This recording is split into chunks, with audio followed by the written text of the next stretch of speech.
Today we are beginning an incredible journey, a sacred walk around God Shiva himself. Yes, today we are walking around Arunachala, the mountain of fire.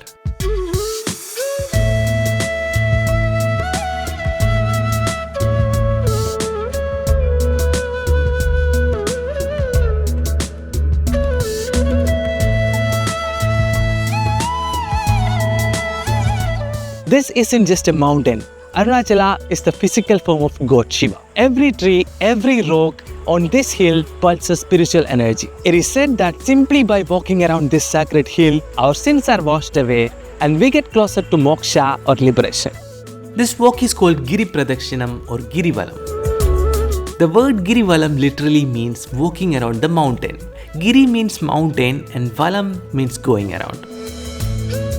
In this journey, we'll be visiting many ancient, incredible temples and ashramas, including a temple dedicated to Goddess Kaali, the 8 sacred Ashta Lingam temples, an ancient temple dedicated to Draupadi, the wife of the Pancha Pandavas, temples for God Shiva and Goddess Parvati, Goddess Varahi, God Anjaneya, and an ancient Arunachalam temple, and also an amazing Vishnu Paada Temple. We'll also explore an ancient hole that is believed to grant moksha or liberation, along with several sacred ponds and even encounters with some wild animals along the way.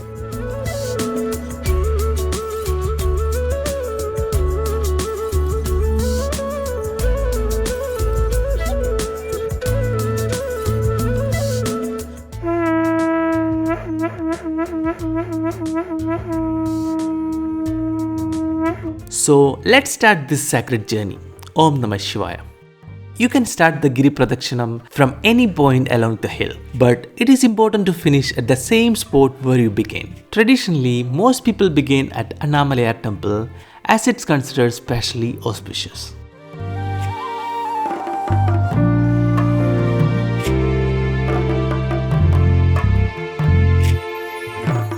Okay, we are starting our Giri Pradakshinam in front of the Raja Gopuram of the Anjaneya temple.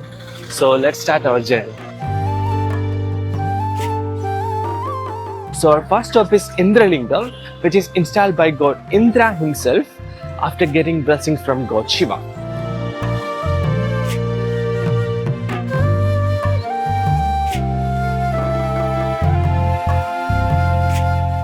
Devotees usually choose to walk barefoot. If you are doing the walk barefoot, try to start early in the morning or later in the evening, as the ground can get very hot during the day. But if it gets difficult, don't worry. There are shops along the way where you can buy slippers or socks. So from Indra Lingam, we have reached to a Vinayagar temple. It's called the Karpaga Vinayagar temple. And from here, we have to go left to continue our journey. So after walking a few kilometers, we'll reach to a junction, and from this junction we have to go right side. The full walk around this hill is about 14 kilometers and it usually takes around 4 to 5 hours to complete. So next we are going to Agni Lingam. But before reaching Agni Lingam, we can see an Agni Tirtham, a sacred pond. So let's go and visit that.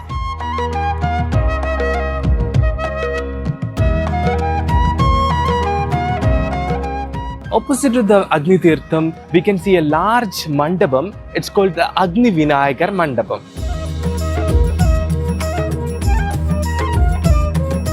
So now we have reached to the Agni Lingam. This is the only lingam we can see on the right side of the Parikrama path. So we are standing in front of the Agni Lingam temple, and this lingam was created by Agni Bhagavan, the god of fire. It's believed that praying at this Agni Lingam can awaken the inner transformation of fire within us. So nearby the Agni Lingam, we can see 2 amazing places. First one is the Sheshadri Swamigal Ashramam, and opposite to that we can see Mahakali temple. Sheshadri Swamigal was another important sage who lived in Tiruvannamalai at the same time as Ramana Maharshi. So now we are in front of the Mahakali temple. So let's go and visit this amazing temple.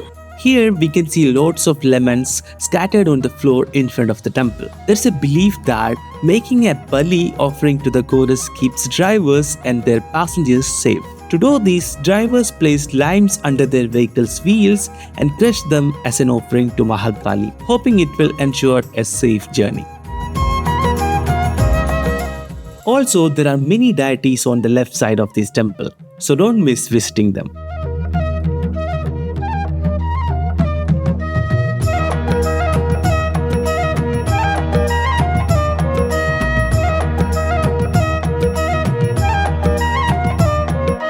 In front of the temple, there is also a Navagraha temple. So now we are heading to Ramanashramam. On the way, we can see a Dakshinamurti temple near to the Ramanashramam. So this is the temple. Behind me is the Ramanashramam, but unfortunately we cannot take video or photo inside. Ramana Maharshi was a sage who lived in the early 20th century in Tiruvannamalai. He is best known for his simple method of self-enquiry, asking followers to reflect on the question, "Who am I?" So near to the Ramanashramam, we can see a Tirtham or sacred tank. It's called Pali Tirtham. And opposite to that, we can see a Pali Tirtha Mandapam. It's dedicated to God Ganesha or Vinayaka.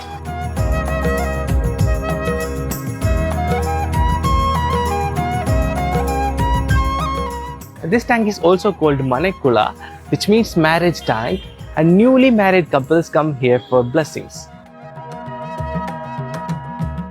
In front of the Pali Tirtham or Manekulam, we can see a temple dedicated to God Ganesha. It's called the Manekulam Vinayakar temple.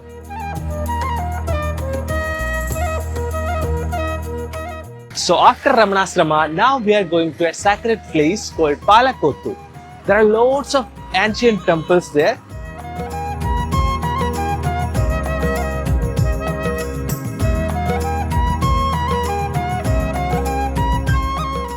So here we can see three temples. One is dedicated to Goddess Adiparashakti, one is dedicated to God Ayyappa, and the third one is dedicated to God Ganesha.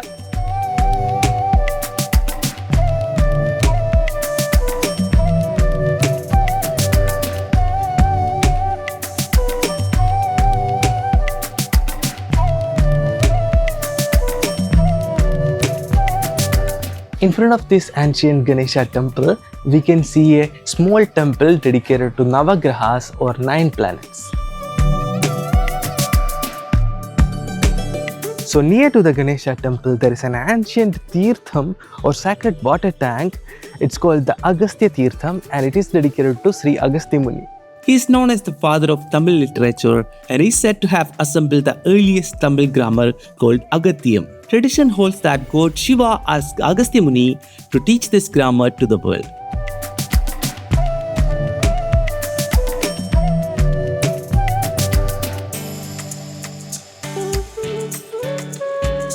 So while walking on our right, we can see an ancient temple dedicated to Draupadi, the wife of Pancha Pandavas. So let's go and see this temple.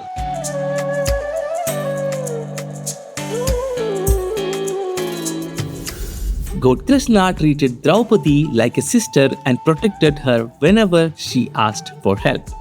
Draupadi Amman is worshipped as a village goddess through unique rituals. Here you can see ancient vigrahas of Pancha Pandavas, Draupadi, a horse, and God Ganesha.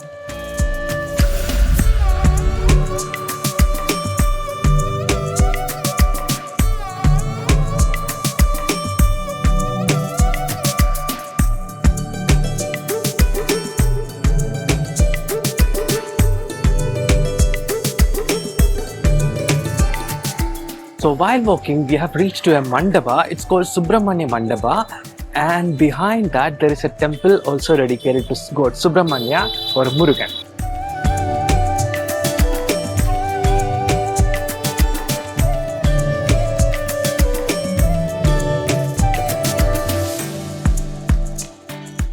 And right in front of the Subramanya Mandapam is the Singha Tirtham. Simha means lion. It's believed that taking a bath in this pond and praying God Shiva can remove all the financial problems. And after the Simha Tirtham, we can see a temple. It's dedicated to Goddess Parvati. It's called the Rajeshwari Temple.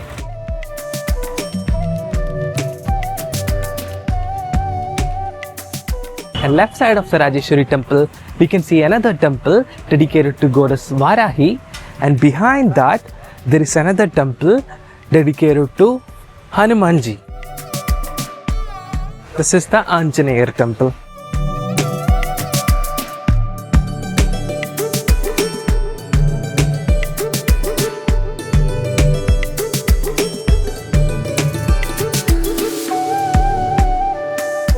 From here, you can also spot wild animals like deer and monkeys.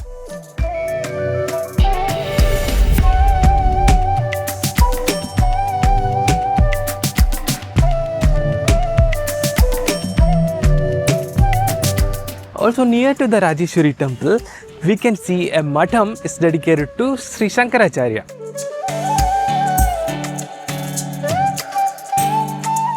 Also behind me, you are seeing is the Idaichi Mandapam. Idaichi means shepherdess because this spot used to be a shelter for shepherdesses taking care of their flocks. Now we have reached to the third lingam. It's called the Yama Lingam, and it's created by God Yama, the god of death. This is also called an Ashta Lingam because it stands for one of the 8 guardian beings of the directions. Yama is the guardian of the south. Here, Yama, the god of death, is shown worshipping Arunachaleswarar in the form of a lingam. Now we are going to the Yama Tirtham. It's a little bit difficult to find out where is the Yama Tirtham.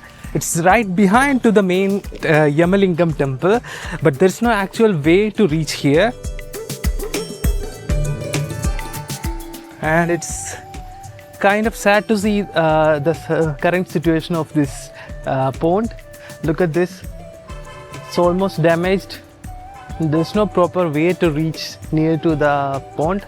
Legend says that Yama himself dug and built this tirtham.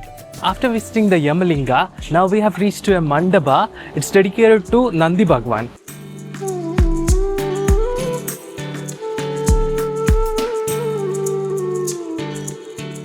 So after the Nandi Mandapa, we have to change the road. We have to go actually this way. Everywhere you look, there are signboards to help you find your way. Behind this signboard, there is a god Ganesha temple called the Valampiri Vinayakar temple. This road is entirely different. It has lots of trees around the road and it is so peaceful, and the temperature is very less here compared to the other roads. On the left side of the road, there is a recently renovated temple dedicated to the saint Arunagirinathar. Now we have reached to a unique temple. This temple is called Aishwaryeswarar temple. It's a unique form of God Shiva and Goddess Parvati. So now we have reached to a temple dedicated to the ancient saint Durvasa. Here we can see wish bag tied to the tree behind the temple. People usually tie these bags to ask Mariamman, the goddess of fertility, to bless them with children. The previous name of Arunachala was Sonachala, which means the golden mountain. So that is why this pond became Sona Tirtham, the golden pond. Nearby there is a Ganesha temple as well. It's called Jyoti Vinayakar temple. Also, when you walk along the Girivalam path, try to keep to the left side. It is said that invisible Siddhas use the right side for their Girivalam walk. Now we have reached in front of 2 temples. One is dedicated to Goddess Adi Parashakti and second one is dedicated to God Krishna.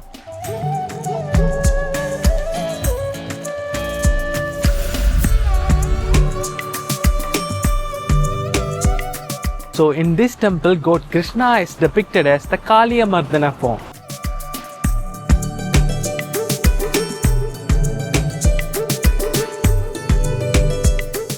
Opposite side of the Sri Krishna temple, we can see another temple dedicated to God Shiva and Goddess Shakti. So now we have reached on the red marked area. We have finished only 5 kilometers. So finally we have reached the Niruti Lingam. Niruti is the guardian of the southwest direction. Niruti Lingam is believed to protect people from evil spells and black magic. Couples often worship this lingam to help them have a child.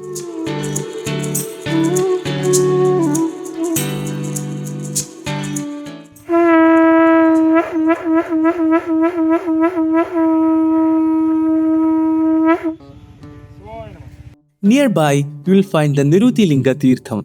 But sadly, it's in poor condition. And just next to it, there is a Bhadragali Amman Navalingam as well. So now we are standing in front of the Tiruvannamalai temple. This temple directly faces to the Arunachala hills. That's why it's called Tiruvannamalai temple. And according to Sthala Purana, this is the exact place where Shiva Bhagavan blessed Goddess Parvati. So besides to the Tiruvannamalai temple, there are 3 temples actually. One is dedicated to Goddess Unnammalai Amman. The next one is dedicated to Goddess Gayatri Devi or Saraswati Devi. Third one is dedicated to Navagrahas or 9 planets. After that, on the way, you will come across temples dedicated to Hanumanji, God Murugan, Rajarajeshwari Amman, and a mandapa dedicated to Nandi Bhagavan. So now we are in front of the second Nandi Mandapam, and behind that we can see a similar Simhatirtham here too.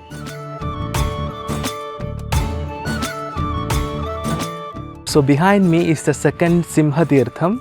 There is a huge lion-shaped entrance to the tank.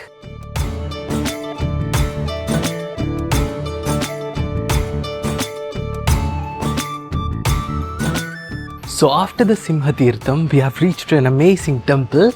This is dedicated to one of the Sapta Rishis, Gautam Rishi. Now we have reached to Surya Lingam temple. This is not one of the Ashta Lingam temple. It is believed that God Surya worshipped God Arunachaleswarar here to be free from a curse. This temple has huge footprints of God Vishnu. This temple is known as Vishnu Paada Temple. And also we can see God Krishna's huge murti here with a Shivalinga and Nandiji murti. Also God Brahma here.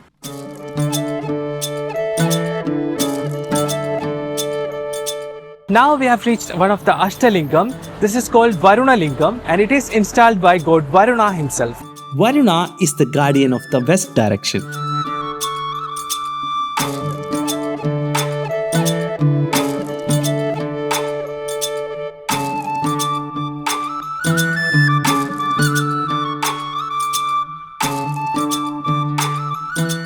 So now we are heading to Adi Annamalai temple. For that we have to take right from the main road.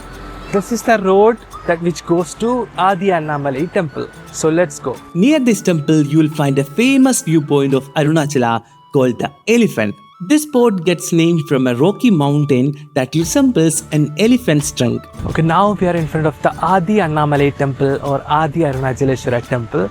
This is one of the oldest temple in town.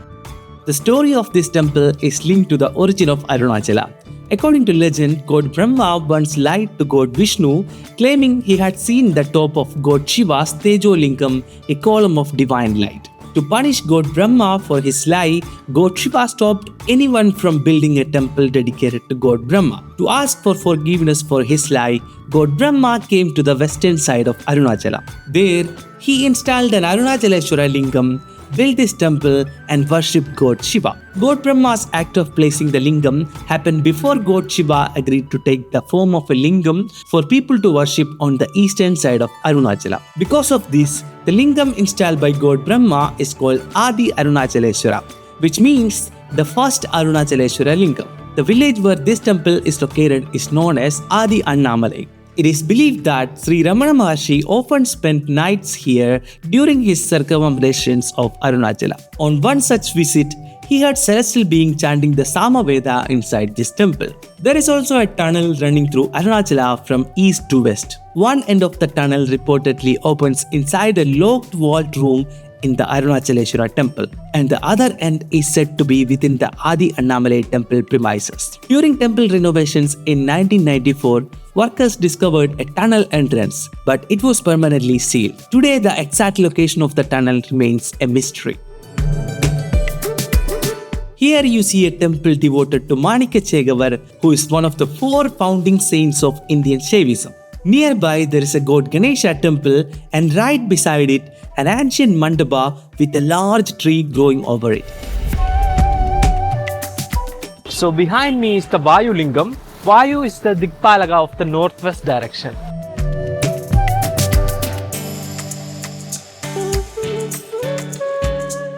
Opposite the Vayulingam, there is a beautiful temple dedicated to Goddess Muthumariyamman. Nearby, you will find murtis of Goddess Mahakali, God Bhairava, God Shanishwara, and God Naga. Nearby, there is also a temple dedicated to God Munishwara, an avatara of God Shiva. Munishwara has both fierce and peaceful forms. The fierce form is a warrior who protects towns and temples. Next, you will come an amazing viewpoint of Arunachala Hills. From here, you can enjoy a breathtaking view of Arunachala Hill.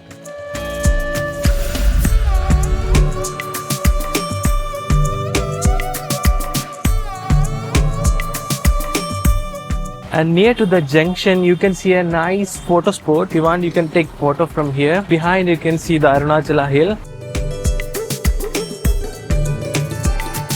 So now we have reached to Chandralingam. This is not one of the Ashta Lingam, and it is a comparatively new temple. This lingam here is dedicated to Chandra, the moon, and represents the downward direction. Close by, there is an ashramam dedicated to Lobamudra, the wife of the great sage Agastya. Inside the ashramam, you will find a massive Shivalingam and a Nandi Bhagwan in front of it. What's interesting is that Nandi Bhagwan doesn't face the lingam, but instead looks towards Arunachala Hill, believed to be God Shiva himself.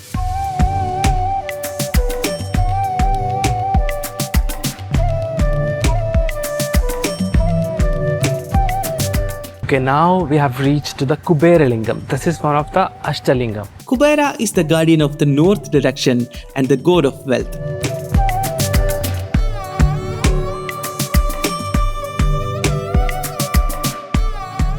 Here, you will find the unique Idukku Pillayar shrine.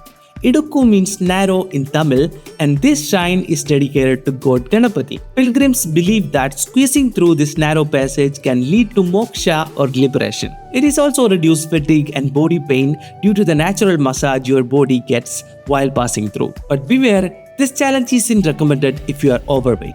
We are now at Panchamukha Darshana, a viewpoint where you can see 5 faces of Arunachala, represented by 5 peaks.